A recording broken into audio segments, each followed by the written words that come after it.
Bienvenue à notre formation initiale intitulée FTS et CDCCL. Introduction. Imaginez un avion en plein vol, transportant des passagers. La sécurité de cet avion repose sur de nombreux facteurs, y compris la sécurité du système carburant. Aujourd'hui, explorons la sécurité des réservoirs de carburant pour prévenir les accidents aériens. Nous découvrirons les concepts de FTS, Fuel Tank Safety, et CDCCL, Critical Design Configuration Control Limitations, et leur rôle essentiel dans la protection des avions. Les réservoirs de carburant stockent une quantité immense d'énergie sous forme de carburant liquide. Une inflammation accidentelle peut avoir des conséquences catastrophiques.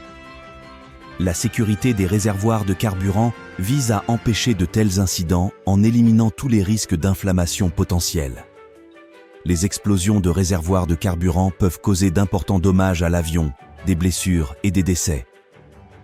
Comprendre les causes et les effets est essentiel pour la prévention.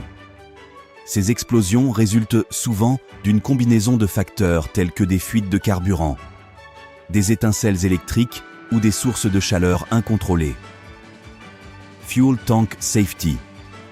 Le Fuel Tank Safety englobe un ensemble de pratiques et de mesures conçues pour prévenir les incendies et les explosions dans les réservoirs de carburant des avions. Elle vise à éliminer tous les risques potentiels d'inflammation en s'appuyant sur des principes tels que la prévention des fuites de carburant, le contrôle des sources d'inflammation et la gestion des vapeurs de carburant. Critical Design Configuration Control Limitation. Le CDCCL, Critical Design Configuration Control Limitation, sont des caractéristiques de la conception du système de carburant qui doivent être maintenues pendant toute la durée de vie de l'aéronef, afin de garantir qu'aucune condition dangereuse ne se développe.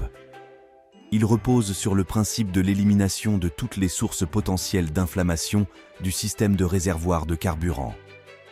Les CDCCL sont essentiels pour garantir la sécurité des vols et constituent une exigence réglementaire selon les normes de l'Agence européenne de la sécurité aérienne, EASA, et de la Federal Aviation Administration, FAA.